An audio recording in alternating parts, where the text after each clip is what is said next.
बहुत बड़ा मसला जो है जो कि वर्षों से बीएसएससी की परीक्षाओं से जुड़ा हुआ है और ये है पारदर्शिता का मुद्दा। कितना दिन धरना प्रदर्शन करवाइएगा आप? लगातार हर एक परीक्षा आपका प्रथम इंटर स्तरीय में हर एक का रिजल्ट धरना प्रदर्शन लाठीचार्ज इसी के बाद आया। सचिवालय सहायक जैसा परीक्षा का भी रिजल्ट आया है और मेंस में केवल रोल नंबर दे दिए गए। कैसे आखिर छात्र विश्वास कर दे कि बीएसएससी के द्वारा जो रिजल्ट दिया गया है वो पूरी तरह से किसी भी गड़बड़ी के बिना दिया गया और कोई भी उसमें पक्षपात नहीं किया गया कि 12,199 पद हैं, 20 लाख छात्र फॉर्म भरते हैं और आप कितना भी ईमानदारी से करें लेकिन उसको आप व्यक्त नहीं करें, बताएं नहीं, तो 12,199 के अलावा कोई भी छात्र ये नहीं मानेगा कि आपने ईमानदारी से इन 12,199 का बहाली किया। क्लर्क लेवल का एक परीक्षा है या दरोगा लेवल का परीक्षा बीपीएसएससी लेती है, सिपाही लेवल का परीक्षा सीएसबीसी लेती है, उनको प्रश्न पत्र नहीं दिए जाते। आखिर क्यों नहीं दिए जाते? आखिर आप सभी छात्रों के लिए प्रश्न पत्र तो छापते ही हैं, उनको एग्जामिनेशन के दौरान उनको देते ही हैं, जितने कैंडिडेट रहते हैं उतने प्रश्न पत्र छाप के आप देते ही हैं, तो आप उन्हें बाहर ले जाने की अनुमति क्यों नहीं देते? कारण क्या है? तो जितने भी ये आयोग हैं, बीएसएससी चाहे दरोगा आयोग चाहे सीएसबीसी, उनको अपने एक्सपर्ट टीम पर भरोसा नहीं। उनको लगता है कि ये हो ना हो, ये गलत क्वेश्चन बनाएंगे ही, गलत उत्तर देंगे ही।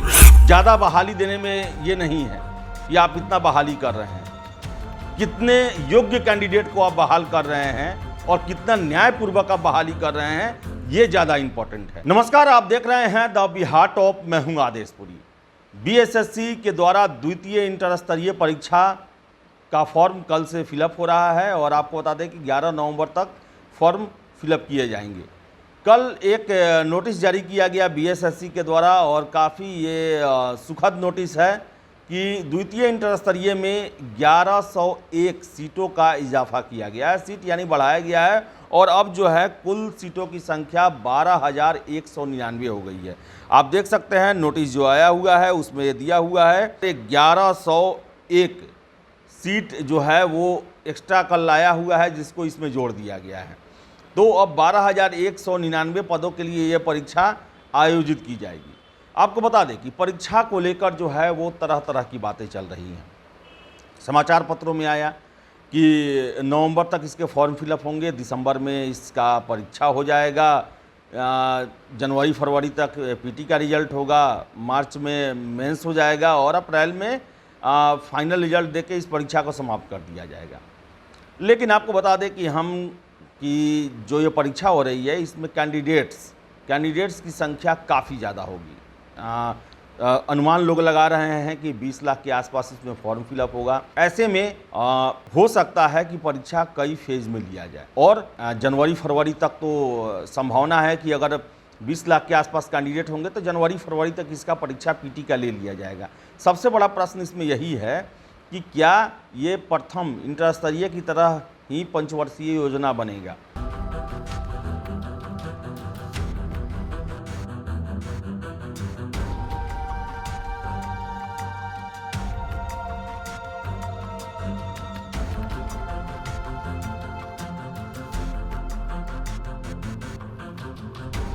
तो आपको बता दें कि प्रथम इंटर स्तरीय में बहुत सारी समस्याएं आई थी, पेपर लीक का मामला था, जांच हुआ, दोबारा परीक्षा हुआ, बहुत सारी समस्या थी। लेकिन अब ऐसा जो है वो नहीं लगता है, क्योंकि अगर हम CGL 3 को भी देखें तो उसमें जब बहुत ज़्यादा झंझट नहीं हुआ कि केवल अगर पेपर लीक की बातों को देखें तो उसको छोड़ के बाकी झंझट नहीं हुआ।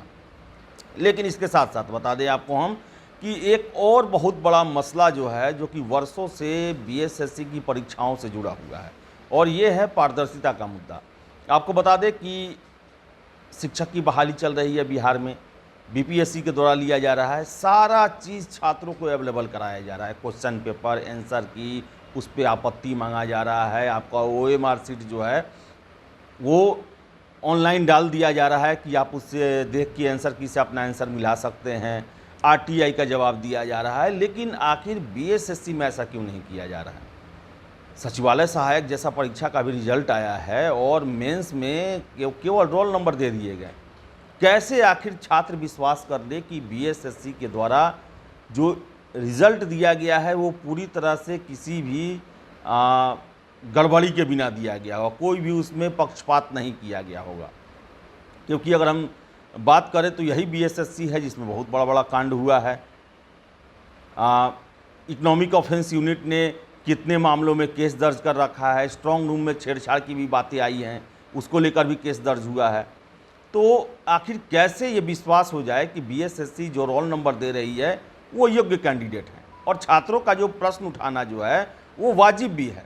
क्योंकि बिहार में एक तो बीएसएससी का रिकॉर्ड रहा है, ऊपर से आप देख ले अभी एसटीईटी 2023 का जो साइंस के आंसर की जारी किए गए उसमें 100 लगभग क्वेश्चन में से 35 से ज़्यादा प्रश्नों के उत्तर गलत दिए गए थे। तो बीएसएससी में जो प्रश्न आप आंसर की जारी नहीं करते हैं, क्वेश्चन पेपर देते नहीं हैं और आयोग पर विश्वास नहीं है किसी को, तो कैसे मान लिया जाए कि आप जो रोल नंबर दे रहे हैं वो योग्य कैंडिडेट हैं? जो बाहर हो रहे हैं वो सचमुच में अयोग्य हैं, पास नहीं कर पाए। तो अब जरूरी है कि बीएसएससी को लोकतांत्रिक व्यवस्था को अपनाना पड़ेगा। आप क्वेश्चन पेपर आखिर क्यों नहीं देते हैं? सोचिए, आप ही नर्सरी से लेकर एमए तक आप कोई भी परीक्षा देते हैं, आपको क्वेश्चन पेपर एग्जामिनेशन खत्म होते ही आप लेकर जाने की अनुमति होती है। यूपीएससी का परीक्षा देखिए, जो आईएएस, आईपीएस, आईएफएस जैसे पदों पर बहाल करती है, जो देश चलाते हैं, उनका क्वेश्चन एग्जामिनेशन खत्म होते ही मिल जाता है, आंसर की जारी होता है, सब कुछ जारी होता है। और ये क्लर्क लेवल का एक परीक्षा है या दरोगा लेवल का परीक्षा बीपीएसएससी लेती है, सिपाही लेवल का परीक्षा सीएसबीसी लेती है, उनको प्रश्न पत्र नहीं दिए जाते। आखिर क्यों नहीं दिए जाते? आखिर आप सभी छात्रों के लिए प्रश्न पत्र तो छापते ही हैं, उनको एग्जामिनेशन के दौरान उनको देते ही हैं, जितने कैंडिडेट रहते हैं उतने प्रश्न पत्र छाप के आप देते ही हैं। तो आप उन्हें बाहर ले जाने की अनुमति क्यों नहीं देते? कारण क्या है? आखिर क्या लगता है कि आपको कि मुकदमेबाजी होगी? तो मुकदमेबाजी, आप गलत प्रश्न सेट करेंगे, गलत उत्तर देंगे उसका, तो होगा ही मुकदमेबाजी। आखिर देखिए बीपीएससी 68वीं में ही देखिए, फिर से अभी जो शिक्षक बहाली हुआ उसमें प्रश्न पत्र दिए गए, उसमें भी आपत्ति मांगा गया, कहाँ कोई केस मुकदमा दर्ज हुआ उसको लेकर? अगर प्रश्नों के उत्तर सही रहेंगे, प्रश्न सही रहेंगे, तो कोई क्यों भला जाएगा हाई कोर्ट? आपके ही मामले में देख लें कि बहुत सारे, जैसे अब सीजीएल को लेकर ही केस हुआ था, छात्र केस किए थे कि तीनों पाली को रद्द किया जाए, फिर से नई परीक्षा ली जाए। आपके साक्ष्य मजबूत थे तो कहाँ छात्रों का बात चला वहाँ कोर्ट में? अगर आप प्रश्न उसी तरह अगर आप प्रश्न सही देंगे, उसके आंसर सही देंगे, तो फिर आपको दिक्कत कहाँ है? इसका मतलब है कि आप अपने अंदर के प्रॉब्लम को नहीं सुधारेंगे और जैसा है वैसा ही आप थोप देंगे। बीपीएससी में भी पहले सिविल सेवा में 8-10 क्वेश्चन गलत दिए जाते थे, जिसका बाद में फेरबदल होता था, केस मुकदमा होता था। लेकिन बीपीएससी ने आखिर इसका हल तो निकाला, हल 5वां ऑप्शन के रूप में निकाला हो। शुरुआत में ये हुआ, बाद में हुआ कि क्वेश्चनों का स्टैंडर्ड सुधारा गया, क्वेश्चन सही से दिए गए, तो आज कहाँ कोर्ट मुकदमेबाजी हो रही है? तो जितने भी ये आयोग हैं, बीएसएससी चाहे दरोगा आयोग चाहे सीएसबीसी, उनको अपने एक्सपर्ट टीम पर भरोसा नहीं है। उनको लगता है कि ये हो ना हो, ये गलत क्वेश्चन बनाएंगे ही, गलत उत्तर देंगे ही देंगे। ये कारण हो सकता है, या फिर छात्र कहते हैं कि जानबूझ के गड़बड़ी की जाती है। छात्र तो चिक चिक के कहते हैं, हर एक आपने आंदोलन में सुना होगा, आरोप ऐसे ऐसे लगते हैं जो कि हम नहीं बोल सकते हैं।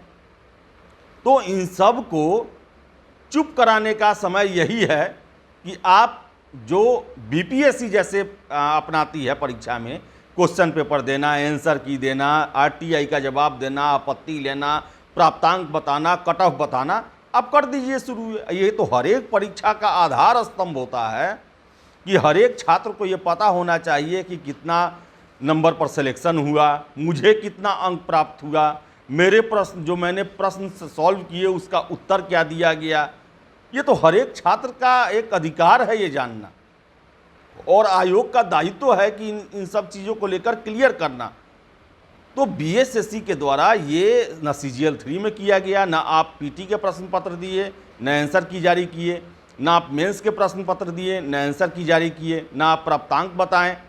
कैसे छात्र विश्वास कर लें कि आपने सारी व्यवस्था को सही किया है। आप ही सोचिए कि 12,199 पद हैं, 20 लाख छात्र फॉर्म भरते हैं, और आप कितना भी ईमानदारी से करें लेकिन उसको आप व्यक्त नहीं करें, बताएं नहीं, तो 12,199 के अलावा कोई भी छात्र ये नहीं मानेगा कि आपने ईमानदारी से इन 12,199 का बहाली किया है। तो ज़रूरी है बीएसएससी को।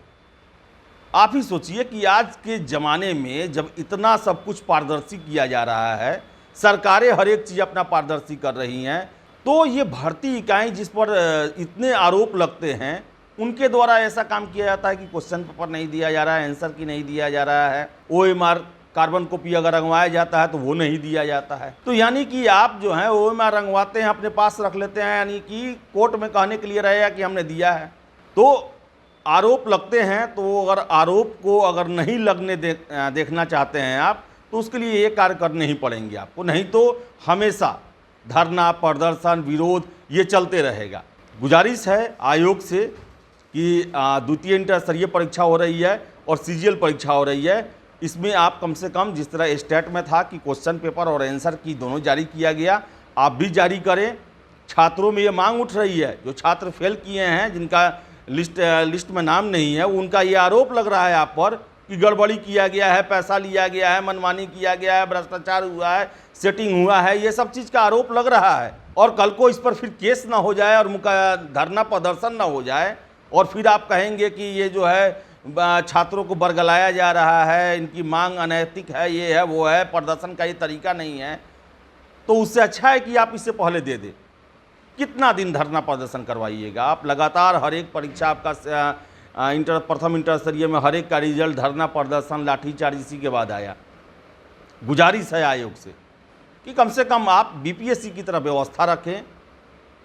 ज़्यादा बहाली देने में ये नहीं है कि आप इतना बहाली कर रहे हैं, कितने योग्य कैंडिडेट को आप बहाल कर रहे हैं और कितना न्यायपूर्वक आप बहाली कर रहे हैं, ये ज़्यादा इम्पोर्टेंट है। तो हम आशा करेंगे कि BSSC के द्वारा जो है वो CGL 3 को लेकर जो मांग छात्रों की पारदर्शिता को लेकर रही है उसको लेकर कदम उठाएगा और द्वितीय इंटर स्तरीय परीक्षा को लेकर भी ये कदम उठाया जाएगा। तो फिलहाल इस वीडियो में इतना ही। वीडियो पसंद आया लाइक शेयर करें और हमारे चैनल द बिहार टॉप को सब्सक्राइब जरूर कर ले। धन्यवाद।